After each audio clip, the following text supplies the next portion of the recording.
Good evening, ladies and gentlemen, and welcome to another edition of Viewpoint on DBS Television. We begin the week with this gloomy news about the passing on to eternity of Cardinal Christian Wigan Tume. There are other information about other state personalities like the Secretary of State at the Ministry of Public Health who passed away as well. All these, that's the reality that we have. And besides that, we should also begin by dedicating this program to talking about life. This time, it is a new life that is coming. We are talking about our colleague, Madame Shuyong Vanessa Nde, who put to birth a bouncing baby boy. So we dedicate this edition of the program to her and to the new born boy and the father as well. With that, let us welcome our guests who are here in the studio. Today we are talking about issues concerning societal issues. And to talk with us, we have Mr. Tikum Silvanus. He is a sole proprietor. Good evening, sir, and thank you for being there. Thank you. It is a pleasure to be with you here today and my audience outside there. This is not the first time that we are having him. He's being accompanied by Mr. Nkema Bernard. Mr. Nkema is a teacher. Good evening, sir, and thank you for being there. Thank you very much, Venetius. It's always my pleasure being with you. These are not new faces like you to realize them. And we begin the program straight away with the first part of the program, which is the yes or no answer session.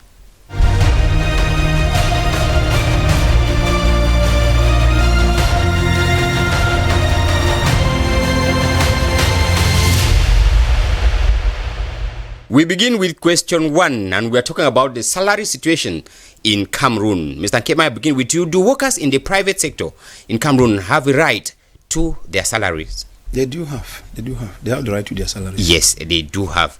Mr. Tikum? Yes, workers in the private sector have the right to their salary. Okay, they have the right. We take question 2. Mr. Tikum, I remain with you. Can the government effect any change on the salary situation in the private sector? Yes, the government has the obligation to effect a change. Yes, they have the obligation, but can they? Yes. Okay, they can. They can. Mr. Nkema, can they? They can. Yes, they can. Those are their views. Let's go to part 2 to have them talk to us.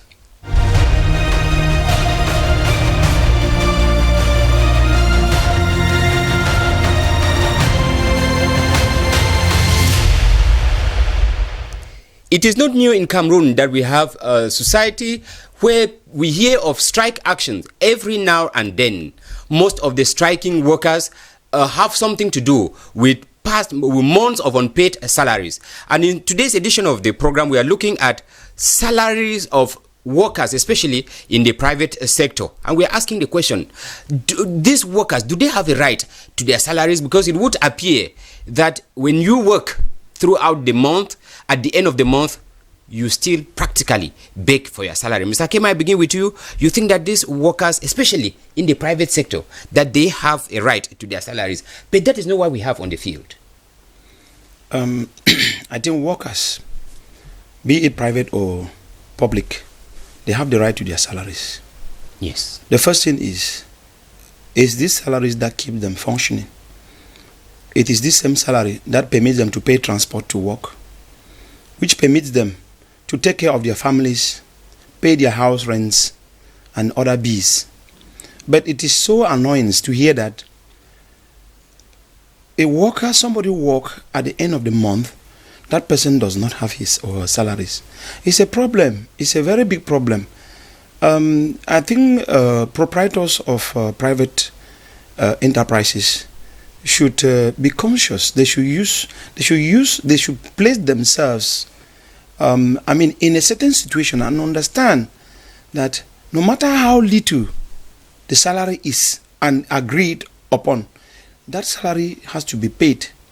There is no reason except or otherwise, because I believe some of these proprietors are just being wicked. Mm-hmm. They're just being wicked because when you look at a company that is multi-millionaire companies, that they tell you workers have gone for 3 months, 4 months without salary. It's a very big problem. And the company is turning, that's the company is producing. It's producing, Yes. and you see them going. And I mean, some of these things are we call inside. How do I call it? They are situations that they just want it to remain within the company, that nobody should know. It is until the workers maybe strike that you discover that they have gone for 6 months, 7 months, salaries. and maybe after 7 months you call them and give them 2 months. No, it is a very pathetic situation. Okay, Mr. Kema will come back to look at this situation.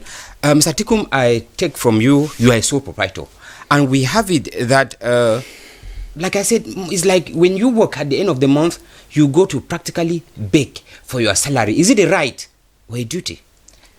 Actually, a worker is somebody who does a specific job to have an earning, Yes. like salary at the end of the month. Yes. Every worker has at the back of the mind that when the month dies, he or she has to go to the bank to receive something. And it happens that every employee or sole proprietor or proprietors that they do employ, they have at the back of their mind to pay workers whom they employ. Unfortunately, the sympathetic issue that is coming in is that some of these workers, they don't receive their salary regularly, and it is a very bad behavior. It is a very bad act, because these workers, they depend on the salary to feed their families. They depend on the salary to run their daily activities, going to work, coming back to their homes, health issues, and even some family members, they depend on that salary, of which they are expecting the proprietors to pay for them in the private sector. But some of the private proprietors, they sometimes fail to pay them on time, and that is causing a very big problem. Mr. Tikum, you have touched something about paying them on time, because it would appear that those in the private sector do not know when they are supposed to be paid, and no explanation is given for why there is salary delay. Yes, those in the private sectors, they depend on the output of the workers or their company in order to pay their workers. Sometimes it is very, very important that those proprietors in the private sector, they should have accumulated finance to pay their workers. Suppose the output was not there was no the output could not meet the output could not meet the expected time. Yes. So they should have something kept behind to supplement. But the issue here, Mr. Tikum, is the issue of telling the workers that, you see, you're not going to have your salary on the you don't have it today, you maybe have it 2 days after, but they are left, nobody tells them anything. You don't have anybody to address to. Why? Because I have the impression that most of, I call them your colleagues, because you are in that sector, that that they believe that the workers, you are doing them a favor. They don't have a right to that salary. It's as if it's just kind of goodwill gesture you are doing to them. Yes, in the private sector there are exceptional cases. Yes, those exceptional cases, they are very few. But the deviant situation there is that most of the private sector's owners, they delays workers' salary. They delays workers' salary without telling them, and some of them staff the workers for about 2-3 months. And even if they want to pay the salary, they begin to pay it as chicken change or as if it was groundnut money. That is causing a bigger effect to those workers and their families back at home. I would say that some of those proprietors who behave like that, they are not very conscious. They are not very conscious. And in addition, some of them derive strategy by where they slash the worker salaries, they keep it within that company, and they want everything to circulate there. And they even, I can say to an extent, they make some of these workers behave like, they treat them like slaves. They treat them like slaves, because if you cannot meet basic needs back at home and you are working, you are practically a beggar. You are practically a beggar, and in your conscience, you have been enslaved. You have been enslaved. Okay. Yeah. In such a situation, Mr. Kema, does it have an impact on the output of the company? Exactly. Exactly. When they used to say, a hungry man is an angry man. Yes. And to be very honest and sincere, you don't expect somebody to work to give maximum output if he is not, it's just like a dog. Yes. When you don't feed your dog well, the dog will not do well, will not do hunting well. When you want to go do good hunting, as the dog is hunting, you too should be feeding the dog. It's not like a dog will catch the animal and bring, and then you eat it all, and you say, dog, go and lie behind. So what I'm trying to say here is, very straightforward. It has a very serious impact on the image of the company. Just imagine that workers take cardboards and go out and write and sit in front of a company carrying the cardboards. We are demanding 7 months salary. What image is the whole world? Media houses pass around and get information. You see, they start publishing it here, journals now and the rest. Already the company. Now that is how it makes the company first and foremost to be renowned in non-payment of salaries. And then secondly, the workers are reluctant to go to work. You saw somebody who telling you, this work that I'm even going to, do they even pay me? And so on. It is not proper. I think that we should be conscious of what we do.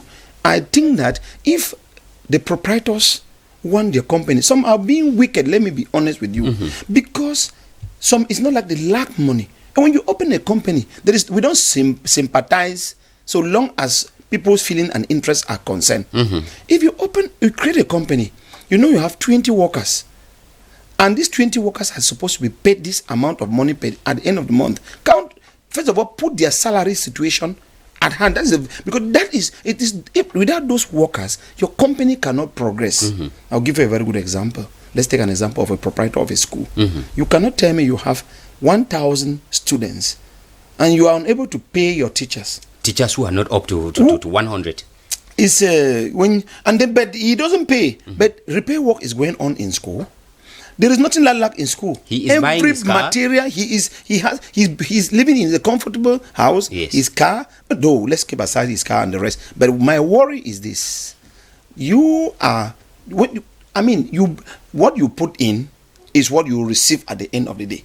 So therefore, there are some institutions that today, when I look at their image or images, I begin to feel that maybe there is mismanagement somewhere. Sometimes, but I believe the proprietors cannot tell us that they don't have a complete vision of their companies or institutions. Because sometimes you have to realize, if a company is falling, we know that there are companies that can fall. If they are falling, I think workers will understand. If I will just give you a common example, you are working in this place, and that you are always coming to work early. The day you come to work late, they will begin to the manager will begin to say, what happened to this man today? But if it is a recurrent situation, they will just say, no, it's his old attitude. Like that's how it used to happen. And so that is just what we think, that if the proprietor, it is not even supposed to be the pressure of the state. It's not even supposed to be pressure of the government or other bodies that is going to pressurize you to pay workers that you agreed to pay them. Okay, in addition to that, yes, Mr. I want to say that most of these proprietors are untrained. They just get a dream and they dive into the business sector. They don't go to counselors to put them through, and that is why you find that some of them will open up their companies or their factories, and they end up falling because they were never counseled, they were never guided on what to do. And this, as their companies are failing, that is how the workers too are. Is there such a structure in Cameroon that can counsel those who want to, get established into? Yes, they are. Okay. Yes, they are. There are many of them. Okay. Now we'll come back to what Mr. Kema was saying. Something like this: some of these proprietors, they don't lack; they have the means.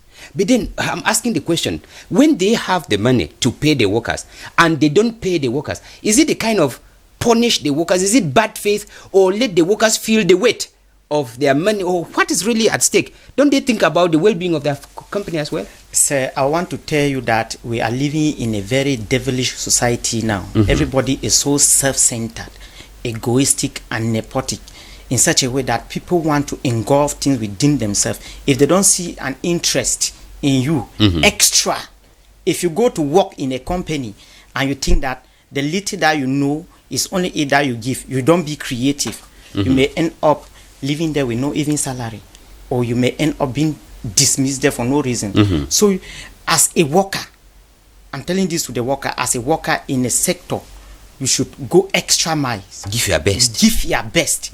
Because when you give your best, and even if the proprietor does not pay your money, you sit on your bed and you pray to God.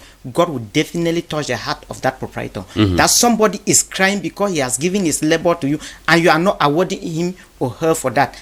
And that man, even if he or she is hard-hearted as what, will be able to respond in any way. Okay, before we get to question 2, Mr. Tikum, I remain with you. We are talking about salaries. It is not the problem of payment, but another problem is the issue of very small salaries, practically the one that you cannot survive in a town like Douala. You get workers like Mr. Kema was citing, a proprietor with more than 1,000 students, and you pay a teacher for 40,000 francs. Do you think that teacher can survive in Douala so as to give in the best that you are asking these workers to give?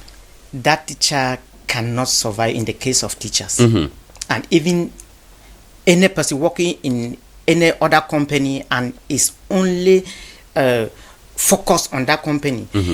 In issues of salary and income, you need to diversify. If you have a static idea that no, what I'm doing here is only where I have, it will not go. But these proprietors in companies and other private sectors, they have the money.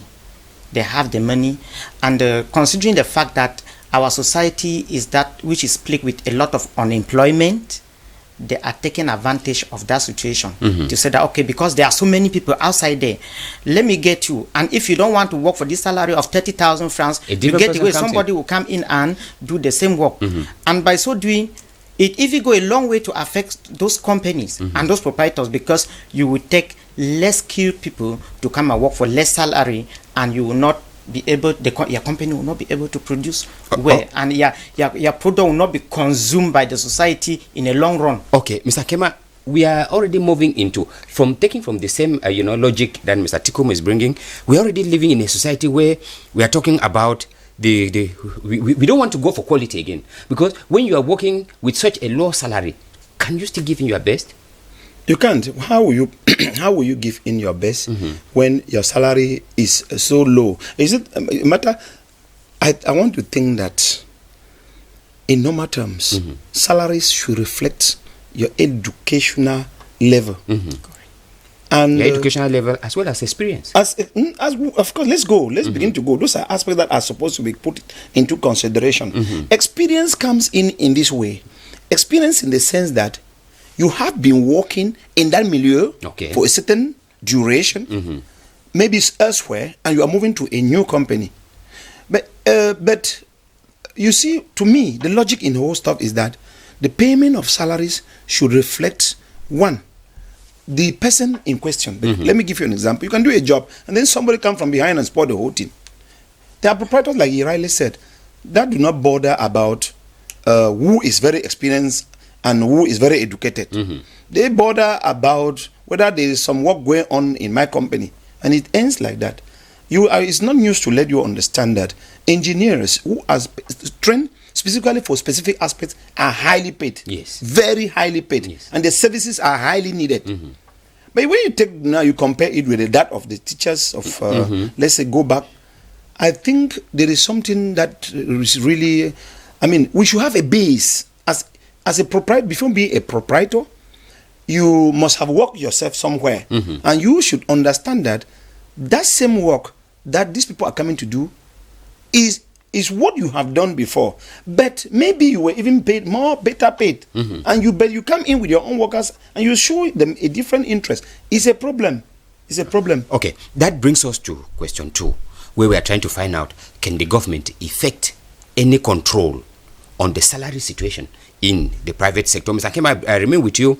We are talking of, you cited an issue in terms of teachers, and like you rightly said, a proprietor just picks anybody because you are a teacher, and most of these teachers are not trained teachers, and because you are not trained, they think that we just take you like that. Can the government come in to say that, no, Mr. Proprietor, your salary situation needs to be this way? You said yes. Of course. But we don't feel that. Mr. Venetius, I want to tell you this. You know, when the government put up a law and does not follow up that law will not be effective. Are you with me? Yes, exactly. It is not only the issue of the government coming to the private sector, telling them, now, okay, this is how it's supposed to be. It's a matter of putting the law and following it up to see whether it's applicable or not. I'll give you a good example. In government schools, for instance, what is applicable in government schools is directly applicable in private schools. That's to tell you that they are the same standard. But now, my worry is this.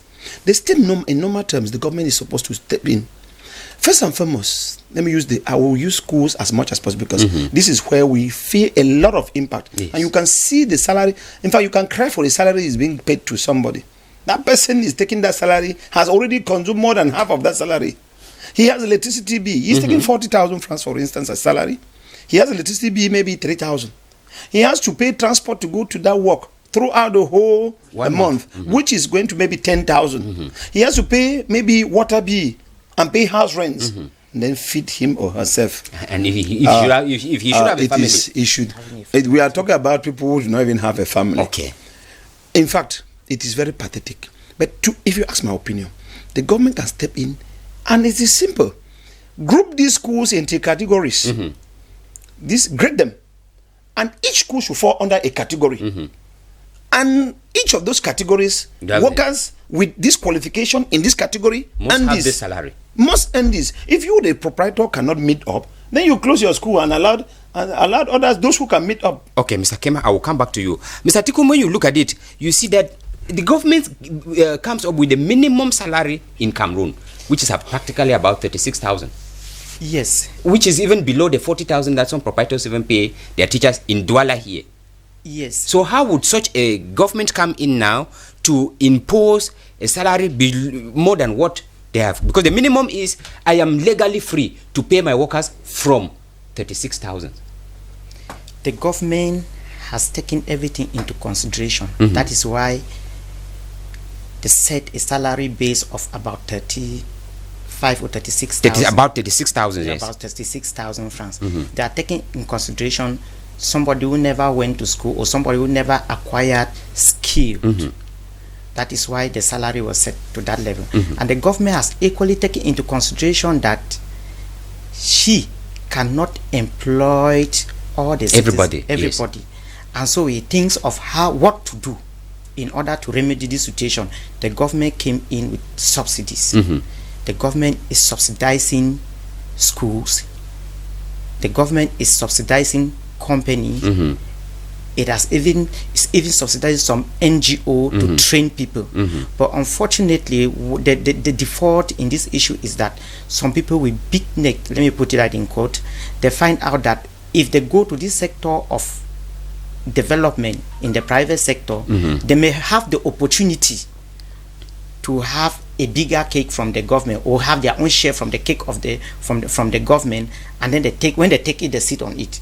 They don't even care about the workers whom that company is being subsidized because of them.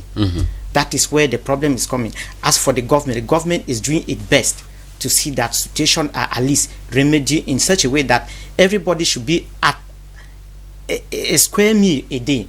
But our proprietors and those who don't want to share the cake equitably, they take it and they put it in their arms. 36,000 for those, according to you, who are not qualified or who are not trained to a certain level.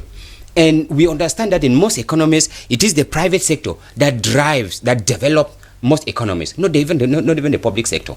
But then, if we are at this level, at 36,000, is it not another point of trying to encourage mediocrity? Is it not another level of trying to encourage laxity? Working at 36,000, what's the interest? 36,000 is really small, but let us look in this dimension. The government has taken into consideration somebody who is living in the village, different from somebody who is living in towns or cities. Let me ask: does the same government pay their own salaries workers in that manner? In that manner, because there are government workers who are still living in town, government workers who are living in the villages. That's why I wanted to ask him a question. Yes, no. The reflection is very normal, because if the government should structurize the public sector, the private sector that way, then they should also do the same in the government, and that is why you see. That's where I was coming to Mr. Tikum, that we are creating a kind of society where everybody wants to have a matrical number, because they feel that with a matrical number, Mr. Kema, that is where you can survive. Because in the private sector, you cannot survive. Whereas in the private sector, I have the possibility of bargaining my salary. In the public sector, once you are in category A1, A2, they know the range of salary which you fall, except you have to go the unorthodox way. I think that like he was saying, there are certain things we should understand. The best the government is doing is not up to maximum. Yes. We are not saying the government is not doing, but we are saying that they still need more. Because like I told you, if there's no follow-up, nothing can go. That's true. You don't expect 36,000. Let's even put it up to 40,000.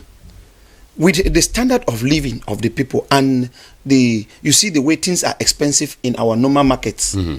You cannot dress. Let me give you a good example. You don't expect a teacher to dress in a ramshackle manner. You come and stand. You will be the proprietor will be the first person to tell him, but he doesn't give him clothing allowance, does he?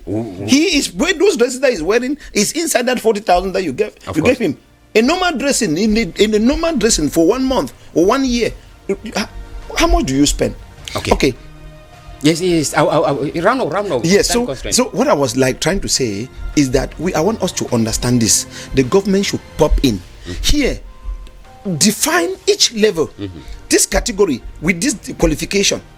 Are we together? Yes. With this qualification, these have KPM who are teaching in the government, who are recruited by the government. They have a salary. Yes. Those in the private sector with the same KPM, who have not had the opportunity to have the salary, a matric, should equally have something similar, or if not up to that standard, but they should not be thrown too far behind, so much that they find it so difficult to meet up. No, please, let's try. My wish is that the government should step in, categorize the schools, and give each of them that's the way this forward is the category. Yes, the way forward. Category A, B, C, D, and they categorize their workers too. Those that are maybe with a first degree. And the first degree is what? With the experience of this, should earn this. Correct. And stratify like that. Okay. And then send this to the private schools. Sector. And then private sector, come back to the fee and verify whether things are moving correctly. Okay. If they do this, I bet you, we will not have this problem. Okay. Mr. Tikum, technicians are telling us that we are out of our time. What should be the way forward, at least in 2-3 seconds? The way forward, I want to say that the government should really step in, just like our brother they have said, to see how things are put in equitable level, and that our youth, they should struggle to be creative, such that they should not depend only on white collar job from the government. They should equally be creative. They should learn to be job creators and not job seekers. Thank you, gentlemen, for let me just say that I'm so pleased to be here. Vanessa, that I used to be with, I'm so delighted to hear that she's a mother. And she's a mother. In fact, that is it means that the family is increasing in number. Thank you so much. We are so happy with that the Lord has brought in this delivery without any problem. Thank you so much. My regards to her and the family. Thank you so much. That is the wish that we are taking to the family of Mr. and Mrs. Shuyong McDonald. Ladies and gentlemen, it is with that we come to the end of today's edition of Viewpoint. Tomorrow will be another day when we would come your way with another interesting topic. Right behind, after us, we were having the news in the English language with Cynthia Nguemo. Until then, good night, goodbye.